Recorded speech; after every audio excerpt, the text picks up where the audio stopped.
I have found the scrapwood project that will make you $1 billion. Okay, that's a joke. I keep seeing videos on YouTube talking about making $1 million from side hustle projects, so I thought I might as well be the first scrapwood billionaire. Since we're making up numbers, why not? In reality, I do have 3 projects that can be made from small scraps that will help you refine your skills and help make you a better woodworker. You can totally sell these and use the profits to upgrade your tools, buy a new tool, or you could just give these projects away as gifts. Let's go. These mahogany pieces were given to me by a friend, and I thought pretty hard about using them for firewood since they're so small. I got 3 bags of these, so I really wanted to find some sort of use for them. I don't know what was cut out of these boards, but it was definitely an interesting shape for sure. I kept them because I hoard wood, and I want to punish myself by using up any free space I have to store wood scraps. These pieces are about 1 inch thick, so resawing them for a small project was definitely a possibility. First, I nipped off these corner curves and made sure they were flat with a square edge on one side. Then I could take them to the table saw and then miter saw to turn them into proper rectangles. Next, I found the middle and used the bandsaw to resaw each in half to give me 4 small rectangle pieces.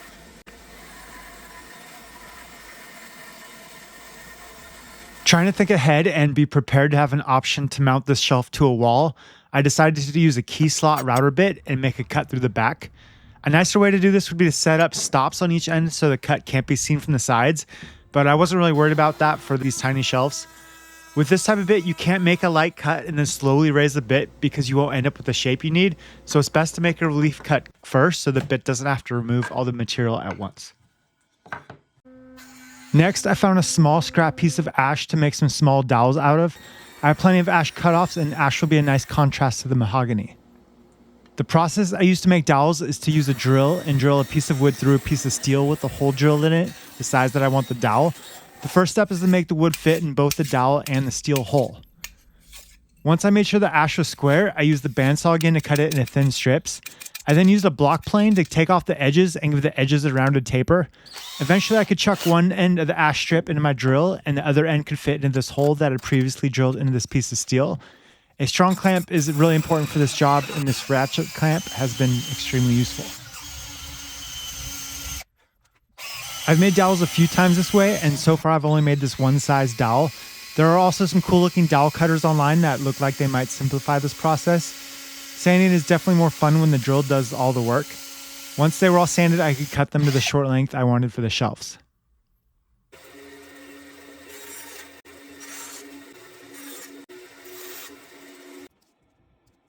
To install the dowels into the back of the shelf, I found the center of 2 of the pieces and made a line for where the dowels would go. I made marks where they would be spaced evenly and then drilled holes for them at the drill press. Before gluing in the dowels, it was time to give everything a good sanding and add some roundovers on all the edges. I then just glued the top shelf onto the back piece. I made larger shelves this style, and I used a domino or a rabbet for the joint. For these tiny shelves, I didn't feel like anything but glue was needed. To add the dowels permanently, I dipped them in some glue and stuck them in the holes. I didn't want to overdo it on the glue because I knew it would be tough to wipe out any extra on the small project. A bigger project, it'd be a good idea to rotate the dowels to spread the glue around and do a better job of making sure they're all sticking out straight and fully seated in their holes. I used a small sample of the finish that I had that got wiped on and then off, and these were ready to be hung on the wall. I made sure to use drywall screws and I had them just barely sticking out of the wall so I could slide the shelves on and they would stay tight to the wall. For such a simple project, these sure made my girls happy. I did make another video with a bigger jewelry display box for my wife. I'll add a link to that in the description, but watch these projects first though, they get better and better. I'll have one too.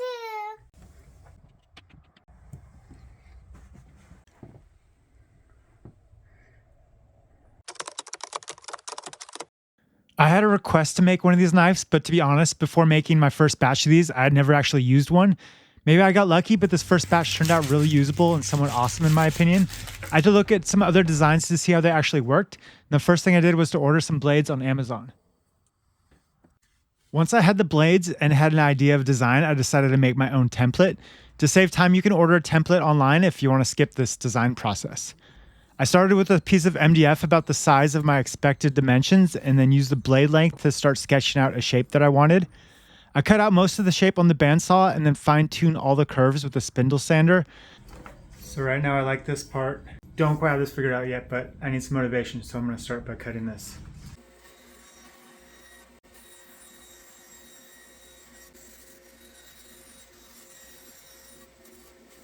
I really spent some time getting the template to feel right in my hand and trying to make it feel comfortable while pretending to use it on a lovely loaf of sourdough. With the template roughed out how I wanted it on the bandsaw, I got the spindle sander going. This tool is pretty awesome if you want curved lines that aren't square. I hear a lot of woodworkers complain about the dust collection on these machines. I use a large dust collector and a 4-inch hose with the reducer on the end. You can see that in the bottom left of the screen. It actually works really well for me. I assume it's going to cut this way. I think my handle's too wide. I'm going to make it skinnier right here. It may seem like a lot of trouble to put all this work into just making a template, but once it's finished, I can easily copy this design over and over again onto multiple pieces of wood to make as many bow knives as I want. Each one will be consistent and they will be made much quicker and efficiently. With the template done, it was time to pick a few pieces of wood to make some knives out of. This spalted quilted maple was perfect because I could cut around this chainsaw mark. I used the template to trace a line and then trimmed it out, again using the bandsaw. I was asked to make one of these knives by a family member who makes amazing sourdough, so there was no way I could resist. The blades I purchased came in a pack of 3, and then I easily thought of 2 others that were deserving of a fine knife to slice some bread with, so 3 knives it is for this project. To make full use of the template I made, I used double-sided tape to attach it to my now rough cut piece of maple so I could flush cut it on the router table. I used a spiral flush cut bit. The bearing will ride along the MDF template and trim the maple to match it. It'll be exact if it all goes well.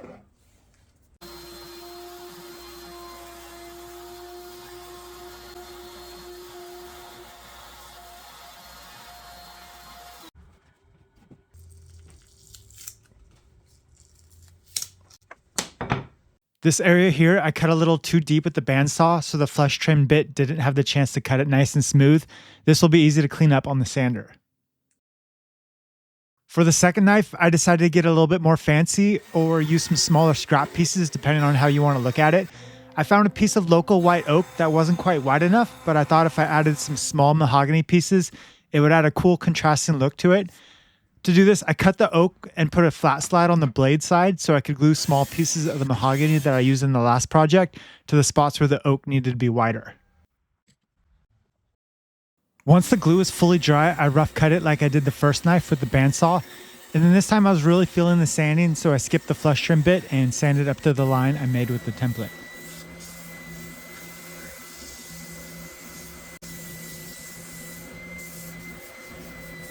For the final knife, I used this last piece of walnut that was left over from the box joint bench I made, and I thought that one of these knives would be a perfect gift to give the friends that had commissioned that bench.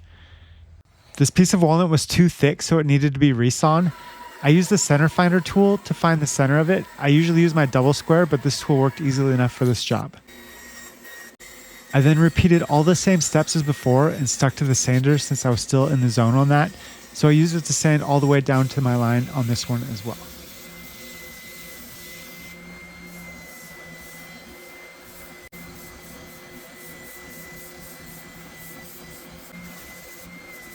To remove all the corners and edges, these knives all got a little bit of round over on the router table, and then I marked out and drilled a hole in each handle for a possible way for it to be hung up if needed.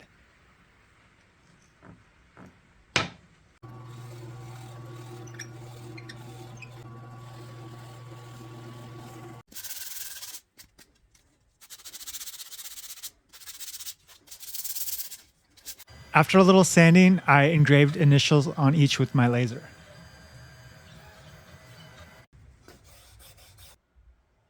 I use the same finish process as I would for a cutting board since these are a kitchen item in contact with food. I applied several coats of food-safe mineral oil, letting each coat sink in. This not only protects the wood, but it also brings out that gorgeous quilted figure in the maple, more of the contrast in the oak and mahogany, and the dark grain pattern in the walnut. I also added a homemade mixture of beeswax and mineral oil for a nice shine and more food-safe protection. The last step on these was to finally add the blades. I started with one side and I got the screw in so it was easier to line up the second side and get the right amount of tension on the blade. They're so thin, I really didn't want them to be floppy or loose. With the blades installed, I could finally cut into some bread with one of these. The blades are really thin and that makes them cut really easily. I figured out quickly a small rotation of the bread at the end of the cut makes the blade cut all the way through without a problem. I will definitely make more of these. They're a great way to turn scrap wood into something useful. I will want one eventually, and I'm looking forward to making more to sell or to trade for a few loaves of delicious sourdough.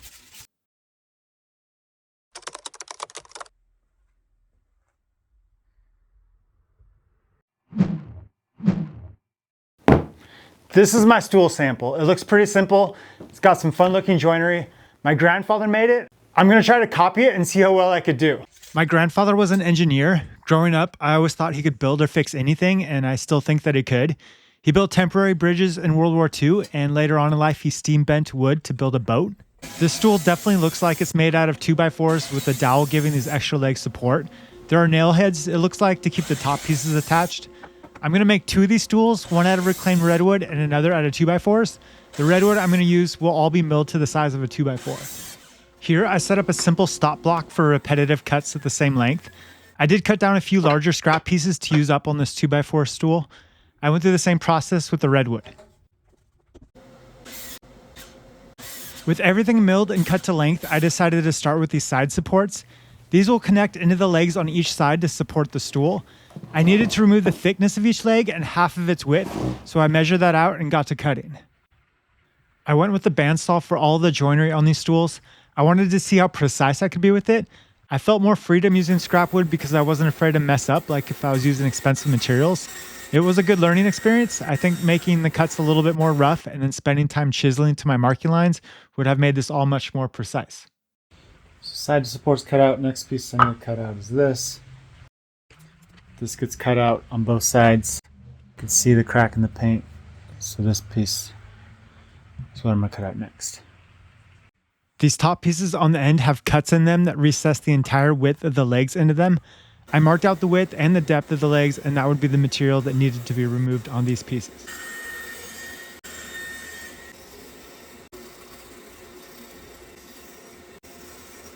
Here I mocked up how the supports would fit together, and I used it to mark where the supports will connect into the legs. I made the cuts in one leg to make sure I was happy with it. Then I transferred the same lines to each leg to make all the cuts. This is the top support in the leg. It's pretty tight, but it fits now. I have to clean it up a little bit, but I'm going to match all the legs to this one. Go get those cut.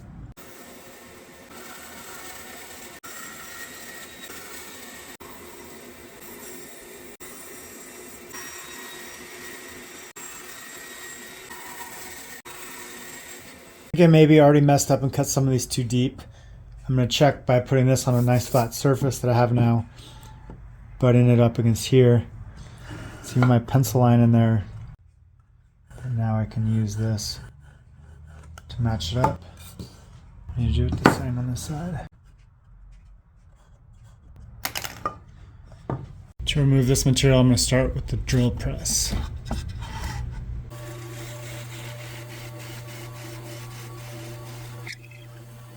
Now I should be able to get the rest of this out with the bandsaw.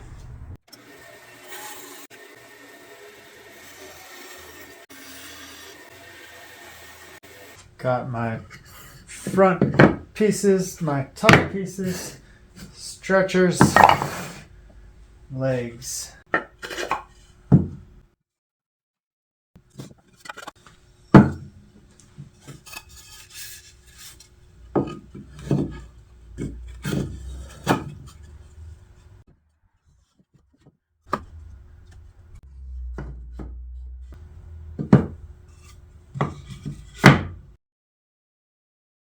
So I need the dowels obviously, but I got a bunch right there. So sure I could trim this, but it's definitely a mistake. It wasn't supposed to be sticking out here or here. So this cut was too deep on here and here on all four sides.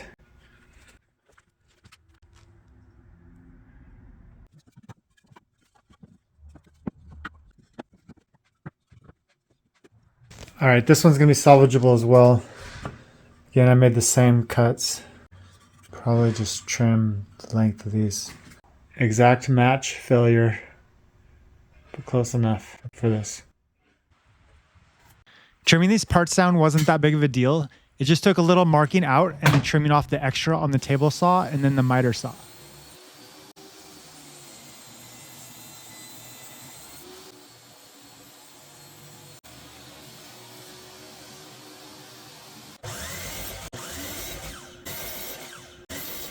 Next, to make this more flush, I need to trim out the inside of the legs, make them nice and straight.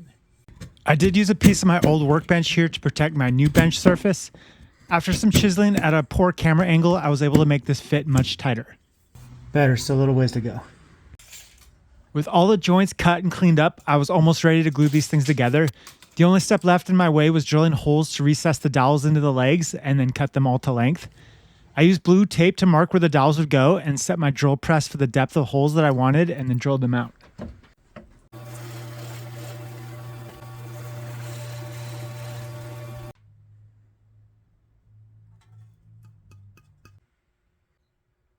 With the design of the joinery in the stool, there's a lot of surface area for glue. I know I didn't cover it all with glue, but I got enough on each joint to make it really strong. First, I glued up all the legs to the side supports to make the leg structure on each side. I did make sure to check that it was all square. I mean, nobody likes a wobbly stool. I let the leg structures dry, and then I was able to glue the top ends on to connect the stool together.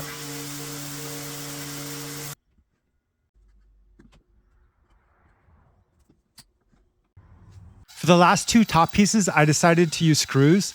Up to this point, it was only glue and the joinery to build the structure. My grandfather used nails to attach these pieces, so for me, it will be screws to attach them to finish the stool assembly.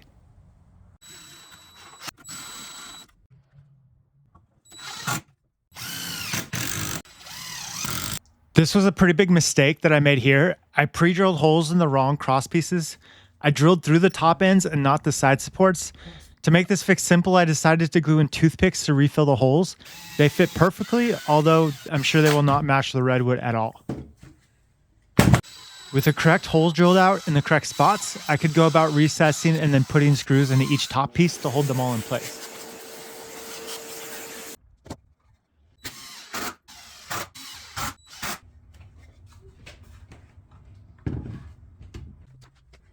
I used a hand plane to clean up the edges a little bit, and then I did some sanding. I then added 4 coats of water-based poly off camera, which isn't my favorite, but it's what I had. I like these tools. They can be very useful. They're good for sitting or even standing on.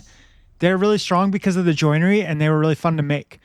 My stools ended up almost exact the same as my grandfather's stool sample. I definitely recommend doing your first projects with reclaimed or cheaper materials, and then going back to them at times to try new techniques. I've been saving a lot of small pieces of wood, and I'm lucky to know some great people that give me their scrap pieces. I have more ideas and plan to someday do another small project video. If you only care about making unrealistic money from small scrap projects, please don't subscribe. I will keep making the best videos I can and keep sharing skills, tips, and ideas. If you're interested in that, and then please subscribe, and I'll see you on the next one. I'm putting blue tape on here to see where the dowels are gonna go, and this redwood is so soft. I peeled off the tape. I'm not a fan of the redwood. Okay, look at the camera. 1, 2, 3, wave. Okay, stand on the stools. My fingers are all purple. You're a dumbass. Stand on the stools. I'm not a dumbass.